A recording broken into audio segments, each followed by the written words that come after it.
Welcome to the Life in Michigan podcast. Life in Michigan is more than an online magazine. We share the stories, experiences, and vibrant personalities that make the Great Lakes state truly unique. In this podcast, we bring you inspiring, heartwarming, and sometimes unexpected conversations with people who call Michigan home. From the rugged beauty of the Upper Peninsula to the bustling creativity of Kalamazoo, we'll cover the stories and define what it means to live, work, and play in Michigan. Today on Life in Michigan, we are talking to Breeda Miller, storyteller, author, performer, and as she says, a recovering caregiver. Through her one-woman show and her book, Mrs. Kelly's Journey Home, Breeda shares the moving story of her caregiving journey. Get cozy and join us for the conversation. Breeda, I want to thank you so much for being on Life in Michigan. We are just thrilled to have you here because, we really didn't know your story at all. And, you've been a subscriber to our newsletter and you reached out and got a hold of us. And we were just so thankful that you're on Life in Michigan. Well, I'm delighted to be here. Awesome. And we love that you've got this cozy little nook that you're habitating right now. Yeah. Our listeners can't see it, but she's got a really cool shed. Now say that 3 times fast. Yeah. It's really cool. I'm so jealous. I call it my cottage. It's Cup and Saucer Cottage. It's world headquarters. That's what we call this place. We call it Life in Michigan headquarters. Yeah. Or headache, one or the other. So your new book is out. And thank you for sending me a copy of it. It's called Miss Kelly's Journey Home. Congratulations on that. What a huge accomplishment to have a book out, right? I keep on waving it on the screen and our listeners can't see it, but I can. It's super cool. Could you share a little bit with our listeners about yourself and how this book came to be? Sure. Well, I have been a storyteller for a long time and a professional speaker, and I call myself a recovering caregiver. And that has been my focal point. And it's about self-care. I love it how I was my mom's caregiver for nearly 6 years, including hospice care in our home. And I just learned so much. And then people would ask me for advice. And I realized there was a big need for this because I didn't know what I didn't know. All I knew was that I loved my mom. Mm-hmm. And I was just put in this position and just didn't even know where to begin or who to ask. And I learned so much. And one of the biggest things I learned was about the importance of self-care. So that's kind of the driving focus of all of this work. And I learned that through the power of story and good humor, that we can help other people. I can help other people. And so I use myself as a cautionary tale throughout the book and the play, because don't do what I do. Serve yourself, because things will happen.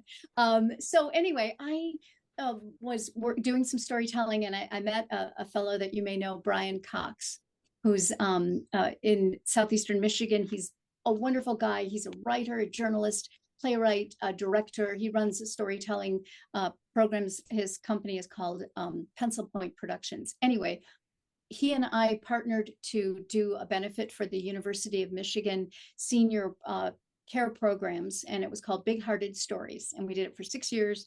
And it was all storytelling, real life experiences. And I had appeared on The Moth in Ann Arbor at a story slam, and a producer from New York heard the story. This was in 2012, and then broadcast it nationally on The Moth radio hours. So if you go to themoth.org, the story's up there. It's called Ticket to Heaven. Anyway, Brian and I were working on this, and then he looked at me one day and he said, Breeda, I want to say 3 words to you.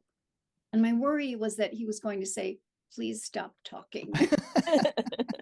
And he said, one woman show. And I thought, no, I don't sing and dance. I'm thinking that's what a one woman show is all about. I'm no Bette Midler, that's. He said, no. He says, I really think you have something here and you could do it. So I thought about it for a long time. And then during COVID, I asked myself the big fat question, what would I do if I knew I couldn't fail? I was 63, and I thought, yeah, what would be it? And when I was in high school, I won an acting scholarship to Michigan State University, and I was really thinking about becoming an actor. And then I met the man who was to be my husband, and I realized I wanted a real life. I wanted a normal life, and I wasn't willing to pay the price to go to New York or to go to LA or whatever. It wasn't going to happen. I didn't want to make sacrifices. So it was a choice. Anyway, I had been involved in community theater, Ann Arbor Civic Theater, for many years. And my mom was so proud of me. And she would tell everyone incorrectly, Breeda goes on auditions and she gets every part she auditions. No, Mom, you just know about the ones I get. Oh, and then one day she said to me, Breeda, you should call that Jeff Daniels and tell him you're available.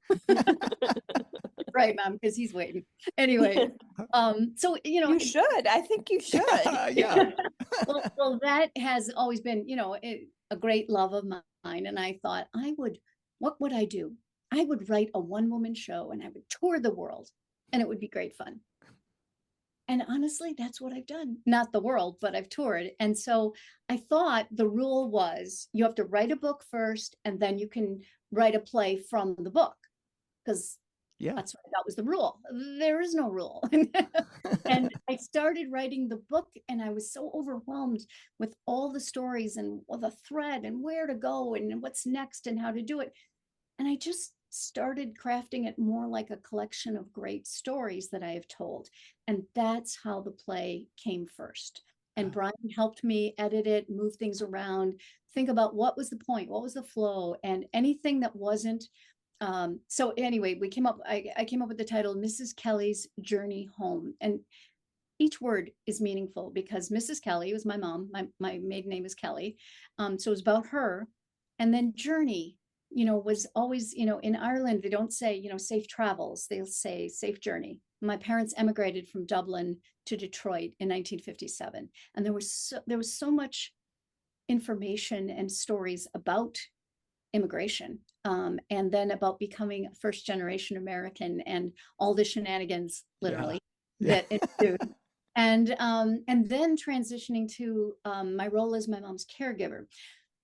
But the thing I learned was that many books and plays about dementia care and elder care are so depressing, because it doesn't end well, and so many people go through this. And I thought, I need to find a way to bring lightness and joy and give people hope and coping mechanisms as well. And so that's kind of the reason the stories were chosen as they were. So Act 1 and the first part of the book. And then so I did the play, and I had a number of goals that I was able to accomplish. So we've toured 40 performances in 17 states, 23 cities. That's amazing. Including Ireland. And I got to tell you, thank you. Wow. To perform this play in Ireland was the most terrifying thing I've ever done. It's the biggest lesson I learned as an American, Irish American. Never try an Irish accent in like if you're an American. That's what I was wondering about. Don't do it. And I was terrified of it. And so imagine this, I'm in this theater in Ireland, we're ready to go. 25 first cousins are in the audience. We share the same grandmother that I tell stories about that are not that flattering. and they know all the people I'm talking about. And I didn't know how it would go over or how they would take it as, the Yank coming over to do this. And I got a standing ovation. Oh, that's awesome. And they loved it. And they said to me afterwards, the big hugs, and they said, Breeda, you got it just right. Oh, that's awesome. That's good enough for me. So anyway, that, and then the goal was to get to see if PBS would be interested in airing it. And that happened in December. Oh, wow. So I'm hoping that other PBS stations will pick it up. And there's some chat about some potential awards that might be happening. So I can't say anything yet until we know, but that's pretty exciting. Yeah. And then with the broadcast of the PBS show, I thought, okay, I need to get to work and create the book. So I will have the book. And my thought with the book was that it needed to do two things. It needed to be a great companion for people who saw the play and loved it and wanted to learn more backstory, more stuff, more information, and fill in the blanks. And also because I felt so guilty about how many stories I had to edit and how much I had to cut. And my dad ended up being comic relief in the play, and he deserved much more than that. And so the book was an opportunity to tell more of his story as well. So anyway, that's so the book happened, and I'm very proud of it. I really am. It's the best work I've ever done, and it's a legacy, I think. I hope, for my children and my family. And I had never written a memoir before, and it had never written a play, so it's all quite shocking that this actually happened, and it's still happening. We've got some performances coming up and some book signings, and it's just a blast, I gotta tell you. That's fantastic. It I mean, is. the book is great because it adds in, like you mentioned, that the added parts backstory basically, but the play and watching it on PBS, it was fantastic. I mean, I was blown away by how great a storyteller you were and how well you did, how you performed as well. So it's just amazing. One thing I was wondering about is like what area of Detroit did your folks live in? Because I was Um, born in Detroit as well. Yeah, so downriver, and Oh, the story there, and the randomness amazes me of my life. So my dad gets an opportunity in Dublin to go to Toronto to work for. He was a printer and worked for the Irish Independent in Dublin, and he was a very skilled master printer. He goes to Toronto. He's not a fan of Toronto, and I love Canada, so this is not that. But when yeah. he comes to Canada in 1957, it was very British, and Ah. he exclaimed that here he is on the other side of the Atlantic, surrounded by the Brits, and it was just too much. So he had a buddy in Detroit, just a random acquaintance, not a good friend, not a relative. Uh, He sends him a letter to say that there was an opening at the Detroit Free Press. So he travels to Detroit, falls in love with it, decides, yes, this is where I'm going to be. This could have been Buffalo, could have been Boston, could have been Chicago, could have been anywhere, right? right. So we're in Detroit. He's in Detroit, and he has no car. He doesn't know how to, have a car in the city. So he has to rely on the bus line. So that is how we ended up downriver, because he could take the bus from Lincoln Park, Michigan, up Fort Street to downtown Detroit to the Detroit Free Press. So that's where we landed, and that's how Oh we. wow. And my husband, of 40 some years now, 41, well, be 41 in June, he grew up in Allen Park. And then the day he came to pick me up for my first date, he says, I think my great aunt lives next door to you. I said, my mom and his mom had been friends for years, visiting Mrs. Hedges, who lived next door to us, and Oh my mom, wow. little Irish lady who lived next door.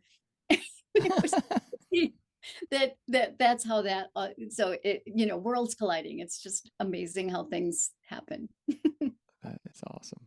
Yeah. It is. Um, I was wondering if you would like to share an excerpt from your book, or if you would like to share maybe what your favorite story was from the book. Um, and like maybe like what we would do at a reading at a bookstore. I don't know. It's up to you. It's up to you what you want to do with that question. Well, I kind of know this pretty well. Um, so this is a story that's just kind of a nice introduction. I'd like to do two things if I could. I'd like to Yep. read the introduction, which kind of sets the tone for why I'm doing what I'm doing, and Mhm. then jump right into a story. Is that okay? Yeah. Yeah, yeah. Okay. Okay, here's the introduction. I don't think I could ever write a novel. I don't have the imagination for fiction, and that's why you can rest assured that all the stories in this book are true. The people are real, and the things they said and did actually happened. I just couldn't make them up. Now, I did take some time frames and squish them together to keep the stories moving along, but the truth is often stranger and funnier than fiction. That said, I hope you enjoy this journey half as much as I have. I hope that you find yourself, your family, and your journey in this book, and that it might inspire you to record those precious stories, either on video, in a notebook, or just written on the back of the old photos. I believe that honoring our past helps us build our future. Plus, my mom wrote down several of these stories and then wrote a note at the end for your future book, Love Mom, 2007. This book is a promise I made to myself as I created the play, Mrs. Kelly's Journey Home. As I wrote and revised each edit, removed stories or details that just wouldn't fit into a 90-minute play. I felt guilty and comforted myself by promising to include those details and extra stories in the book I would eventually write. My hope is that this book of very personal journeys will resonate with you. I do believe that we all have great stories in our lives. We just need to take the time to consider our experiences, remember them, and learn from them. I do think that ordinary experiences can make for extraordinary stories. So this is the story that I do share parts of it in the play, but this is a little bit more backstory. Their first TV in Ireland is a picture of my mom and my brothers, and they loved the American Westerns, Gunsmoke, and all the rest. My parents had a traditional Irish marriage. That meant that my father made the decisions and my mother was expected to go along. The day he arrived home from work at the Dublin newspaper and announced they were moving to America was a perfect example. Tom had dreamt of following the American dream. It was the 1950s and jobs were scarce in Ireland. He had a good job as a master printer, but he wanted a more secure future for his sons. It wasn't up for discussion. At this time, my parents, side note, had 3 boys, my 3 older brothers. The Irish exodus wasn't limited to the Great Famine of the 1850s. While the situation wasn't as dire in the 1950s, economic opportunities weren't great, and many families felt compelled to leave their homeland to seek their fortunes elsewhere. Ireland's greatest export has been its people. Nearly 80 million people worldwide claim Irish ancestry. More than 36 million Americans claim Irish as their primary ethnicity. 100 years after the Great Famine, the Kelly family joined this statistical group. The day Tom arrived home from work and made the big announcement, it took Mary's breath away. Tom told her an agent from Canada was recruiting for the Toronto Star newspaper and that they would pay high wages and the ship's passage for skilled master printers to emigrate. The thing was, he would have to enter Canada under a British quota, and that didn't sit well. He was a fiercely proud Irishman, and this was an affront to his nationality. However, he realized this was his big chance, and he didn't want to miss it. Mary was speechless. She couldn't imagine leaving her home, her brothers and sisters, her beloved dog, and her father, who wasn't well. But in those days, the wife was simply expected to follow her husband. It broke her heart. She knew times were tough. Many of her friends and families were emigrating. Her brother, Jared, had just left for New Zealand in search of work. Tom left for Canada soon after, and Mary's father moved in with her boys. So many changes. She didn't like them. She didn't choose them. So that's kind of the opening bit about who they are and how it happened. And then, as you know, I just go into the stories of their adaptation and assimilation to becoming an American. And my point in this is when we think about our elders and we think about people with dementia, many times we meet them at that stage in their life, or we don't remember who they really were. And I wanted people to know and hopefully love Mary Kelly so that when she began her decline and she was still feisty and full of it in her good days, that the transition and the change was so dramatic, so that when people meet an elder with dementia, whether it's Alzheimer's or others, they could realize dementia does not define this person, just as dementia does not define my mother's story. And that's one of the things that the reason I designed the book and the play this way. You get to know her, you get to love her, and then I break your heart. Yeah. Yeah. Yeah. Yeah. There were so many moments while we were watching the play on PBS that it just so resonated, especially for me, the one that was about the pie. Oh yeah. Oh, that was just beautiful. I mean, it's just like, oh, yeah, I've had those moments. And I think that, most people who've are of our generation, right, have had these experiences where, like you just need to connect with them where they're at right now, right? Yeah, she just You know what? wanted. Exactly. And in the olden days, when people were caring for those with dementia, they would waste so much time saying, now, mom, today is Tuesday, and bring it Mhm. into reality. And that's such a waste of energy and time. It frustrates them, it frustrates you. As long as they're safe, as long as you're not giving them the car keys, just Yeah. go with it. And the apple pie story to me it resonates. It it really says about not having regrets Hmm. Right. and making the time for something that it's like, as I said, I almost missed the boat on that. And to not have regrets. And one of the most wonderful things for me is after a performance, people have come up to me and said, Breeda, thank you so much. I'm going to call my grandpa and we're going to make the sauce. Oh. Right.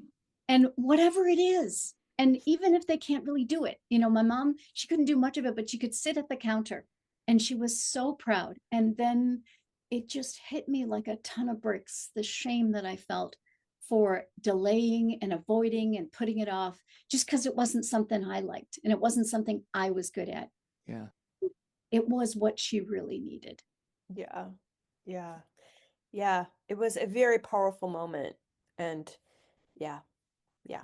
We were near tears. I think Yeah. there were a few tears actually. Yeah. I'm Well, cruel that way because then I'll make you laugh, right? That's the whole idea. It's a roller coaster. Like if I have some poignant moments that are really touching and very real, very authentic, this really happened. I'm not yeah. making it up and I'm not enhancing it.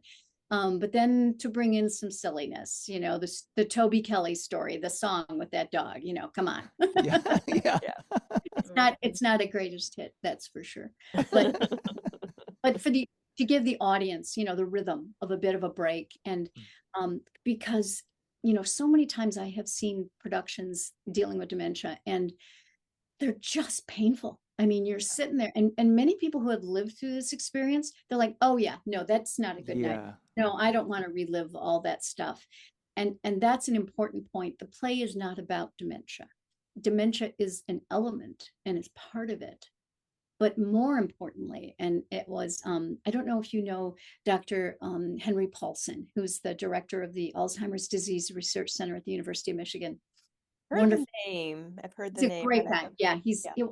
and there's another Hank Paulson who's, I think, in the federal government or was many years ago. But anyway, Dr. Paulson is wonderful. He saw the play and we had dinner afterwards and he loved it. And he used the apple pie story as an example in a lecture the next day. But Oh. what he said to me is what was so special is from his vantage point, when we don't have a cure, we need to find the joy. And Right. Mrs. Kelly's journey home is about finding the joy. Because Mhm. I wrote the ending to this play way before I finished it. Ah. Oh. Yeah. I was going to say, I was wondering about the evolution of it because obviously when you're a caregiver, you're dealing with the stress of that, the stress on you and your family, and then after your mother had passed and then kind of reassessing all that, I would imagine that the most fresh pain were the pain points as opposed to thinking about the past and all the great stories. So when you were doing that, did you did you have to kind of relearn that lesson about like letting some of those things go, letting that pain go, and thinking about the positive aspects of your mother's life?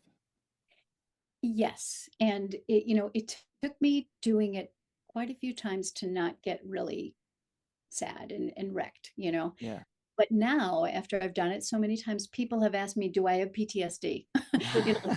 When I go back into those moments, like when she's experiencing delirium, which I try to keep really short, but really intense. So people get it that I'm not trying to, make this pretty and Mhm. then say that, oh, because my mom, she was not a difficult person and she was not violent and she was not all the things that people who are not able to be caregivers at home may deal with.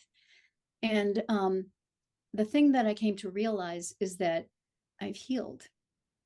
Time has been a gift, but more importantly, I know where it ends. I know where it's going.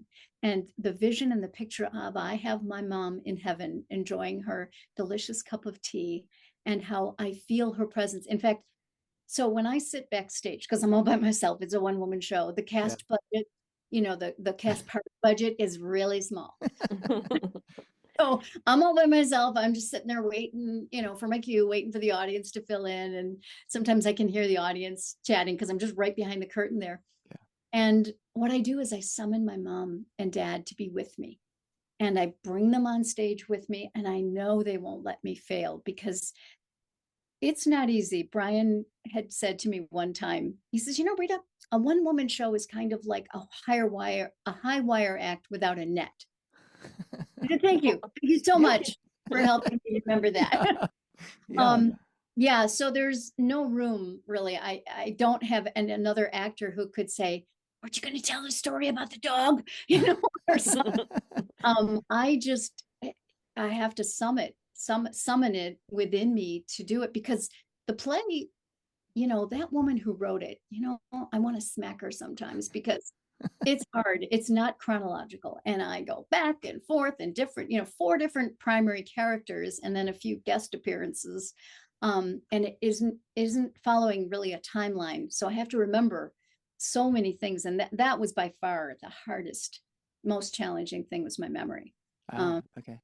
But that bit about just learning those lessons and finding the joy is I know where it's going. And that's why I love it so much. And I hope that that's the message that I can share with others, really. Nice. Well, we received your message.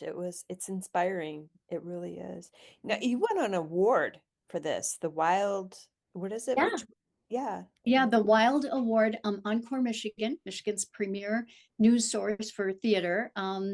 The first year that the play was out, it was right after COVID. So yeah, talk about a difficult timing. We rented this theater at the Arthur Miller Theater at the University of Michigan and invited people to come, and everyone was wearing masks. And it was the first event in that theater in like 2 or 3 years. And we sold about 300 tickets for the opening premiere for an unknown show with an unknown person. So, that was quite thrilling. But it was really exciting and terrifying. Was it as so you mentioned that you had done The Moth and shared this story, which is about, again, like helping your mother deal with her dementia because you create a plane ticket for her, Yeah. which that was great too in the play as well. But did your story at The Moth, did that help you as far as like feeling confident about being on stage and doing this, or was it, what was that experience like for you when you were first telling that story? So the first time I had told that story at The Moth, it was very emotional for me because it was still fairly fresh. It was about 2 years after she had passed, or maybe a year after she had passed. So it was still pretty fresh story. And I had to practice it a lot to get to the point where I didn't choke up or that it didn't, it's one thing to get teary-eyed authentically when you're telling a story and you're in the moment.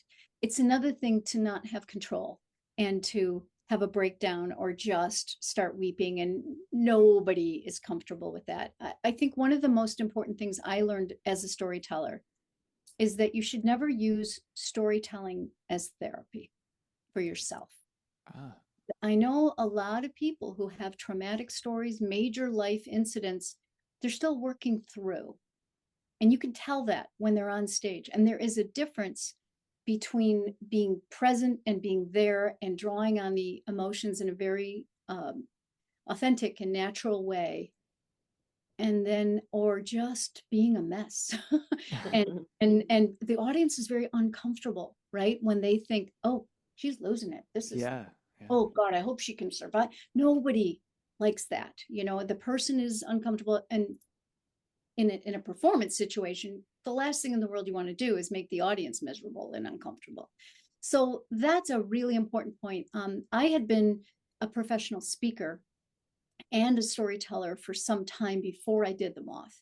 But I think that story for The Moth told me I had something that this approach, this story, and then the things that might come from it resonated with people, and that there was really a good spot, a good space for this. Very So nice. what did you enjoy more? Writing the play, the book, performing it? Is there one that you're like, yeah, that's the one thing that I love the best? Probably performing it now that it's done. I feel like, hey, the work's all done. It was a slog. The hardest thing was the editing, when and then for the PBS broadcast, I had to cut like 8 minutes out of the show. And at that point, I had cut. Mm-hmm. I didn't want to lose, the rhythm of the play, or it, one of the things that I'm most proud of is the callbacks, things that I set the stage in Act 1, stories about my mom, about her personality, about things that really matter to her, that in Act 2, the apple pie story and the ticket to heaven, those things really make sense because of what you have learned about her as a person and what is important to her and what she values. So I loved writing that, and I loved making those connections. I did not love having to remove so many stories. So then when the book project came along, it was a matter of, okay, where do I fill in? Do I use the format of the play and just flesh it out more? Do I take a different approach? I wanted to include more facts and historical data. So I talk about the immigration, which I just read. It's not heavy on that, but I think it really just paints a picture for people who may not be aware. Yeah. And then the third section of the book is something I'm really proud of. And that was lessons that I have learned as a caregiver, that, I don't ever present myself as an expert or as a doctor or something like that, but these were my experiences. And so about self-care, and it's not just, oh, go get a manicure. Oh, just get a massage or something. Sure, those things are great, but what's the realistic things that we can do in micro breaks, or on a daily basis, to be mindful? Because I know on those days when I was short-tempered or snappy, and my daughter would say, "Mom, you need to take a nap," but when I wasn't my best self, I know that my mom felt that, and she felt that she was a burden, and she felt that she was harming me by the responsibilities that I had to care for her. Yeah. That is not good for anyone, for her or for me. So caregivers, I have learned, are the worst when it comes to taking care of themselves, because so many people feel guilty. They say, well, what business do I have of going on a weekend away or going on a vacation? I can't go to a movie. She can't even get out of bed. How selfish am I to go get my hair done or something, right? And you have to let go of that. And you have to realize that if you are not your best self, how can you do such important work and care for someone that you care about? Yeah. Yeah. And I think that's the essence of what I want to say is, don't diminish it. Don't take it for granted. Because it's not about, what's left of you after caregiving. It's what can you do to make it a time, not every day. I mean, we're only as good as we're feeling, and every day we can only do the very best we're able to on that given day. And if you haven't slept a lot, or you have a migraine headache, or you're worried about your kids, or you've got all this other stuff going on, you're not going to be your best self. And you need to have rest. You need to take care of yourself so you can care for others. Yeah. So, what do you think your mom would think of the play in the book? Oh, she's absolutely thrilled. Are you kidding? She's the star of the show. Oh, she's delighted. She's delighted. And here's another little tidbit. Her father, Henry Byrne, was a stage manager in Dublin in theater, in small theater groups. I don't think it was any, big productions, but Yeah. And my mom was in a few shows, and she had always been, a bit of an actor, in some community theater, very small productions. And she was always so supportive. I mean, she was my champion, just constantly being positive. She absolutely thrilled. Absolutely thrilled. I know. That's awesome. Yes. Yeah. So, often as a writer, I'm often thinking about, who am I writing this for? Who's my audience when I'm thinking about a piece that I'm writing? Mhm. Um, and I have in my head, I have figured out that and I call them that person, there's what's her name? She's a marketing person, but she says you got to find your Doris. Yeah. And that's the person that you write to when you write. Mhm. And who are you writing this? I mean, who do you think your target audience is for this publication or Yeah. your work, your body of work, if you will? That, that is a great question. And I think of predominantly women who are thrust into this role based on love and maybe proximity, not necessarily qualifications or desire or resources. And they're struggling and they just want to do the best that they can. And they don't even know what they don't know. I mean, when my mom became incontinent, I mean, it reminded me of the time when I was, in playgroups with my kids, right? And the moms would get together and we might discuss potty training. How's it going? Are you using the pull-ups at night or did you go to the cloth panties? And you grab them with the M&Ms or are you using the little ring targets for your boys, in the toilet, all this stuff, right? And when my mom became incontinent, no one, no one said to me, how's it going with your mom? Is she doing all right? Or are you using Depends or do you like the Costco brand? Or, what's going on? I had no idea whether this was an emergency situation, whether I needed to call the doctor, if it was normal aging, or what was going on here. All I knew was I had a new couch and I was worried about it. Okay. But you can only flip the cushion once. As so I realized that I have a neighbor across the street that had a 90-year-old mom in her home, and I didn't. Oh, And really? we don't know what goes on in people's homes. We don't know who they're caring for. We don't know what their struggles are. And I thought, can we bring this into the conversation? So to answer your question, I had a couple of girlfriends that I went to high school with that would call me for help and advice. And I would think as I'm telling a story or writing a story, as well, what would Kathleen want to know about this? What would Kathleen think about this? And I didn't assume that well, let me say this. When I originally wrote, I thought I had two audiences: people who like Irish stories about Ireland and Irish things, and or people who are interested in elder care and self-care and dementia care, right? And I was dead wrong on both instances because I have had people come to me after seeing the show, every race, every ethnicity, every age. I've had teenagers, every faith. I've had Jewish groups who are interested in having me bring the play to their group, and I'll say, "Do you think it's too Catholic?" No, and then I realized, I love Fiddler on the Roof, and I'm not Jewish, so good Right. stories transcend all of that, and it's about family, tradition, and love in a variety of forms. And I hope it gives people encouragement and confidence, makes them laugh a little bit, and maybe not take themselves too seriously, and most importantly, not be too hard on yourself.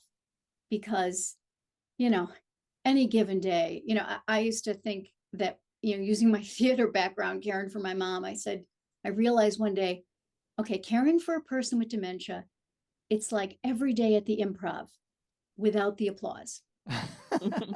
You don't know who's walking out of that bedroom, what era they're in, what mood they're in, where they think they are, how old they think they are, what you don't know that. And you have to have an agile mind. You have to be able to adapt and be flexible instead. And being rigid is probably the kiss of death when it comes to caring for aging people.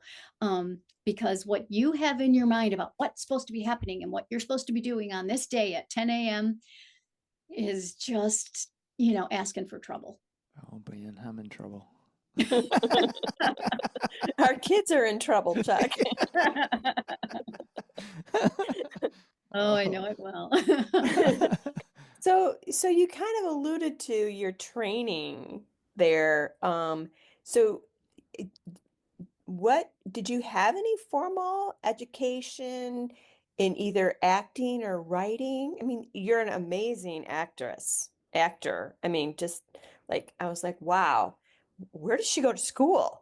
Yeah. Like, and so like what's your do you have any formal training? Like Um, Kind of, sort of, maybe. I was involved in a lot of theater in high school, and then I auditioned at Michigan State for an acting scholarship, and I did win it. And then I did a year of theater at Michigan State. And then when I realized I probably wasn't going to move to New York or LA, I needed to think of something more practical. And I thought of radio and television. And at the time, the program at Michigan State, you couldn't do anything hands-on until your junior year. And I thought, well, if I do all these prerequisites and then I don't like it, I'm screwed. So I ended up transferring to the University of Detroit. And I got a degree in communication studies and business at the University of Detroit. And I ended up working in media in Detroit on the business side, not on the talent side, for over a decade, okay. and television. And then we adopted 3 children, and 2 with special needs. So I was home then caring Yeah, for, for sure. my That new was your full-time family. And I got involved. Actually, I took a course. I took the Dale Carnegie course when I was working for a radio station. And I learned so much in that. And it's about effective speaking. And I became a part-time instructor for a while. And that helped me learn a lot about being concise and how to tell a story and how to tell it in an impactful way and not go on, which I probably am doing today. But I did that, and then I did become a professional speaker and spoke to women's groups and groups, senior care, talking about techniques and strategies and telling stories as a way to engage the audience and then bring home the message about why this is important and why you need to do this. And then evolved into this. And this had always been my dream and my passion. In fact, one of the self-care things that I did, and I mention it in the book, was that Ann Arbor Civic Theater was a wonderful opportunity for self-care for me, because it was a specific period of time, 6 or 8 weeks.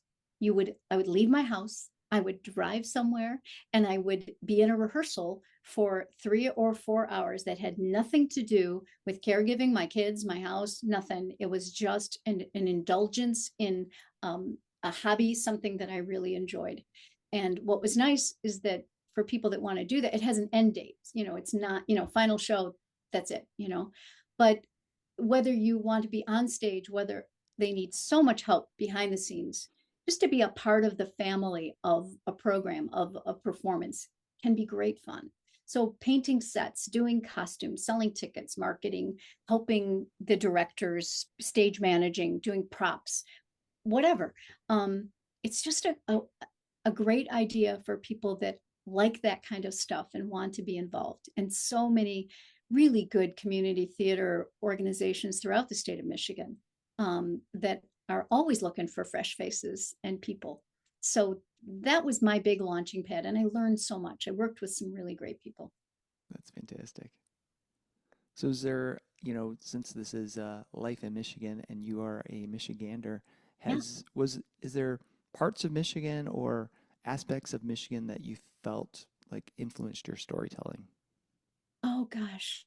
Yeah. I'm so grateful that my parents landed in Michigan pretty randomly, but I'm so grateful. I think it is the best place to live. We have all the seasons, often in one day. And we have all the fresh water, and we have so many places. So the interesting thing, so growing up downriver in Lincoln Park, when my dad wanted to go for a Sunday drive, it was one destination and one destination only. And that was the Irish Hills. Okay. Oh, Oh, wow. Go down Michigan Avenue all the way, and we'd get to Wampler's Lake. And that was the destination that our family would go to. And I think he just got such a sense of pride seeing, the signs that say, "Welcome to the Irish Hills," and Blarney, all the stuff. And this was during, when the dinosaur village was Yeah. there, right? The olden times. I'll never forget, the mystery spot that's right on Michigan Avenue. Yep. I remember my dad looking at me one time, taking a big puff of his cigarette and said, "Breeda, there's something there. There's right, Dad." Anyway, the interesting thing is now we live in Manchester. We are right on the edge of the Irish Hills. And so the destination that we would go to, as a child, as a family, is now my backyard. And I do love it because we go to Ireland as often as we can. We're going again in May. And it is truly my bit of heaven. But Michigan's a close second. Yeah. Yeah. From looking at pictures of Ireland, and we've been to Scotland. We're going to Ireland actually in May.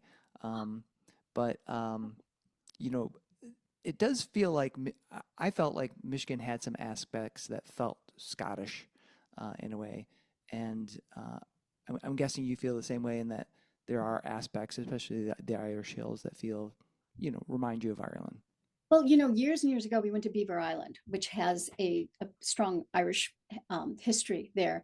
And if you go to the far side of Beaver Island, you'd swear you're on the coast of Ireland. I mean, it's rough, it's rocky, and Ireland has beautiful beaches as well. But it is just captivating. And when you fly in and you see, there's an old song, "The 40 Shades of Green." It's a cliche, but it's true because it's as if there's a giant quilt that somebody just laid down in the ocean and that's it. Because there's all the hedges and then there's different shades of green and all the farms and everything and the stone walls. And it's just takes your breath away. It never, ever disappoints me. And people ask me all the time, "Breeda, where should we go? Where should we go? What's the best place?" And I'll say, yes. Whole thing. Because every place has its own unique charm. Some you might like better than others, but there's no really bad spots, really. Fantastic. So besides Irish Hills, do you have a favorite spot that you like to visit in Michigan?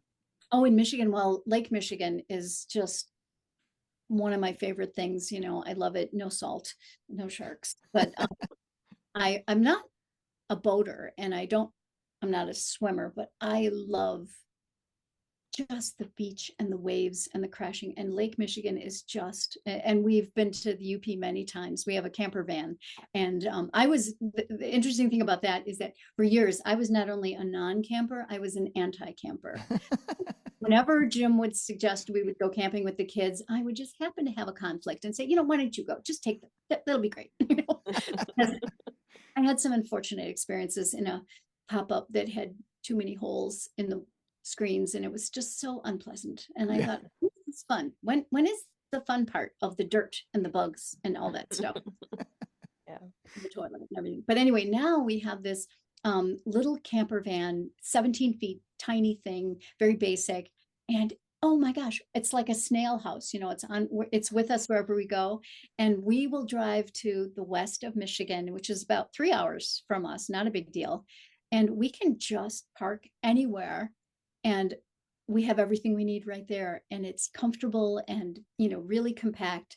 And it's one of our favorite things to do. So we love to explore the state. We've been all over the UP from Porcupine Mountains and Copper Harbor, Traverse City, Acadia, down to South Haven and St. Joe's. And then there's a beautiful, beautiful campground right in the tip of the thumb that we really like. I think it's Crescent Beach, Port Austin, I think is what it is. Port Austin, yeah. Really nice.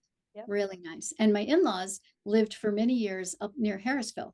So we've had a chance to pretty much get around and there's always something to see. And it's, we always feel not obliged, but so grateful that there's so many cool choices in Michigan. I feel bad for those people in Ohio, okay? That's the reason they built Cedar Point, because there's no reason to go there other than man-made, stuff. Hocking Hills is nice. I'm not going to argue that. That's a nice campground. They got that. They could, yeah. Limited, whereas everything in Michigan has something, Yeah. Not biased, not biased. So what's next? Any new projects, books, talks? What's in the works for you? What's coming up? A few, Cup and Saucer World Headquarters is a book place. I've got a couple things in March 22nd. We're going to be going to it's in Grand Haven or South Haven. It's a big book fair, Yeah. and we will be there. So not doing a presentation or performance. I think it's just lots of authors, over 100 authors will be there, and it should be really a fun way to meet authors. So that's March 22nd. And we'll have a table somewhere, don't know where. It's outside, like on the street. So I think it's gonna be really cool. And I've ordered the weather, but that vendor is so unreliable. Who knows? Yeah. We've got the right clothing, so we'll be all right. And then March 29th and 30th, we're back in Chicago, which is wonderful. This will be our third time bringing the play to Chicago, and we'll be at the Chicago's Gaelic Park. So Oh, I'm really excited about that. A way to end St. Patrick's Month, on a bang. That's good. And then let's see, in April, no, not in April. We're doing some traveling in April that isn't related, but in May, this is a big thing. So my home theater in Michigan is the Penn Theater in Plymouth, Michigan. And we absolutely love Ellen and Joe Elliott, and they run it. And it's a historic refurbished movie theater, and they show films, and they'll do performances with different artists, and they had never done a play before. And so I met them and we talked to them, and they said, we think this would work, we think this would be great. So there is a platform stage that is right in front of the big movie screen. And because my play is so simple, without a change of sets, and we don't need a curtain or anything like that, it works. I wrote this so that it would be so flexible and adaptive. So I've done it in a beer hall. I've performed this show in an event space, in high school auditoriums, community college theaters, black box theaters. It's really, as long as we have a projector and a screen, because that's an important element of the storytelling, I can pretty much, have a cup of tea, will travel kind of thing. That it works out. So we'll be at the Penn Theater for Mother's Day weekend. So the idea is come to Plymouth and maybe bring your mom, or remember your mom, or honor your mom, or just bring friends. And we'll do a Friday night and a Saturday matinee. And this was a great compliment that a friend gave to me. She and her friends were coming from Clarkston to see the play in Plymouth. And the one friend said, oh, let's have brunch first, and then we'll go see the play. And she had seen the play and she loved it, and was bringing 8 women to see this as an outing. And one of the women said, oh no, no. We're going to dinner after, because I want to talk about it. And I thought, yes, that's exactly what you should do, is see the play, then talk about it and have a meal or have a drink or whatever. So I'm very excited about that. So that is in May 9th and 10th. Tickets are available now at the Penn Theater. And so I'm really excited about that. And then we have this is the second time we've taken a group to Ireland. So we did this a year ago in September, and it's Mrs. Kelly's Journey Home Tour of Ireland. Oh, wow. Yeah, so it's 10 days. And we're working with Colette Tours, so it's great. I don't have to deal with any of that stuff. But it's a group of people that are going, and we took a smaller group. So it's like 22 people, which means that we're not that big dreaded bus of 50 pulling to something Right. that everybody goes, oh no. Yeah, run, get in line. Yeah, so we can stay at some boutique hotels. We're going to be going to Dingle. We're going out to the Aran Islands, which I've never been to. So I'm really excited about that. So yeah, it's fun. And then in June, we're doing, this is cool. This is a book signing program. I'm going to do an hour-long presentation with excerpts from the play and readings from the book in Chelsea at the Chelsea Library. And that is June 22nd. I think. Okay. Pretty sure. Let me look. Don't want to be telling you untruths. So yeah, so that is it's Sunday, June 22nd at 2 p.m. at the Chelsea Library, which is a beautiful library. Yeah, it is. That's fabulous. We'll make sure and put all of this in our show notes, so anybody listening to this can find it. So if somebody wanted to reach out and say, hey, Breeda, come, we want to have you perform the play, what's the best way for them to contact you? God bless you for asking that. Yeah, send me an email. Just send me a message on my website. There's a little form to state, it says contact, and you can use that very easily and just fill it in. So another part of my life was that I worked at the University of Michigan in fundraising for Michigan Medicine. So I know about fundraising, and I know how hard it is, and I know how difficult it is, and how you're always struggling for ways to be efficient and find donors who will support. So here's the concept that has worked really well. I've done this many times. We do an evening performance at a theater or a community college or a high school auditorium, and you pay a higher price because it's all a fundraiser for this nonprofit. And the nonprofit might be hospice, might be healthcare, might be whatever is a good legitimate cause, right? And then the next day, I do a matinee performance at a deeply discounted fee so that the recipients of the nonprofit event who might not have the means to buy a ticket to see the play are invited guests.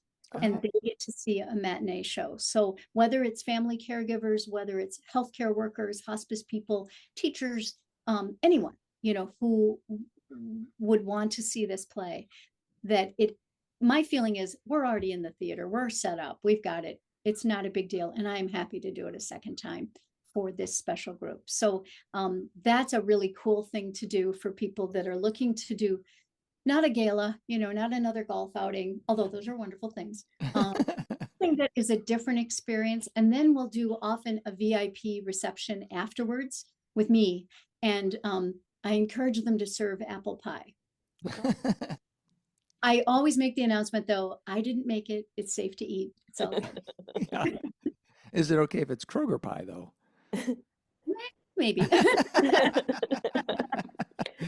I would suggest removing the boxes, but I hate to, I'm not trying to be mean, but it's no different. There is a big difference between a homemade pie and a store-bought pie, but we'll go with store-bought pie for these events. So it's all just, right. Yeah. So we're rounding up. We're near the end. We have one more question after this one, but is there anything you want to leave your listeners with, or one powerful thought or message? Is there something you want to leave them with before we ask our final question? Well, I would say that as a resource, my website, breedamiller.com, is just full of a lot of things, but it's full of really good stuff. There are videos, there's supportive materials, there's resources that I think can really be helpful to people if they look at it. And if it's also a great place if you wanted to order my book, you can get it there. And what I did was, it is also available on Amazon, but I would prefer people would just buy it for me or go to the bookstore.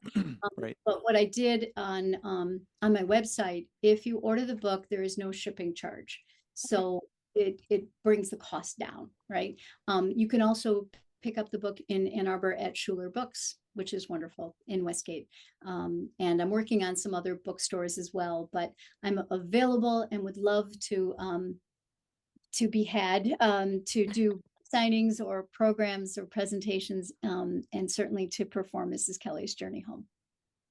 Well, we're going to keep an eye on your website, and you might see us in the audience. That's right. Oh, it'd be wonderful. Wonderful. So the last question before we wrap this up is, what is your favorite tea? My favorite tea, Irish breakfast tea, Barry's Gold Blend. Oh, berries. All right. Berries. Without hesitation. And though now that I'm a certain age, I have to do the blasphemy of decaf tea in the evening. Got to do it. If I want to get fancy, and that's milk, no sugar, and no cream. Okay, in tea. Don't be putting the cream in the tea. But if I have I do like a cinnamon spice tea that my mother would just be appalled at. It's tasty and a nice mid-afternoon break. But yeah, it's tea is the most important thing is, don't ever think about heating that water in the microwave. Okay, it's blasphemy and not ever going to happen. So you need a good rolling boil. That's all I'm going to say. Yeah, exactly. A good rolling boil. Yeah, I got to hear the kettle whistle. That's exactly right. Yeah. Oh, fantastic. Well, Fantastic. thank you. This was absolutely joyful. I'm so Yeah. glad you contacted us. Yeah. It was truly a wonderful hour we spent with you. Yeah, Oh, and thank you. we will definitely be sharing as much as we can, all the information about your website and the performances, and making sure that people go either see the play in live, which I think would be fantastic, or just watch it on PBS because it really was uh, impactful and wonderful and entertaining. Yeah. Thank you so much. I appreciate the support and your kind words. You're very generous and kind to allow me on your show. And truly, if you are in Manchester, I could give you a tour of, the world headquarters of Cup and Saucer Productions. So you're welcome, welcome to pop over. Just let me All know. right. Well, won't you be surprised when I'll be knocking on the Yeah. window? I won't mind. You know what? I love this. My mom used to say this. If you come to see me, come anytime. If you come to see my house, make an appointment. Awesome. Well, thank you again, Breeda. Thank you. Wow, that was incredible. Breeda's stories are so moving. She had me laughing one minute and then near tears the next. I know, right? I was especially touched by how she honors her mom's memory. What was your favorite story she shared? I would have to say it's the apple pie story. It's a reminder to pay attention so that you don't miss those small, meaningful moments. It was my favorite story too. And I really admired her ability to connect back to her message, which is the importance of self-care, especially for caregivers, so they have the strength and the mental capacity so they can be their best self. Yeah, that's critical, is that self-care. So for everybody listening, if you haven't watched the performance on PBS or picked up her book yet, now's the time. Be sure to check out the show notes as we've got links and a few photos to share with you about Breeda Miller. Thank you so much for listening. Be sure to hit subscribe on your favorite podcast service to catch every episode of Life in Michigan. Help us spread the word by rating the show, sharing it with your friends, your neighbors, your family, your mail carrier. Share it with everybody, and leave a comment. We'd love to hear your thoughts. Stay connected by following us on our website and social media. This is a Life in Michigan production. Until next time, take care and have a fantabulous day in Michigan.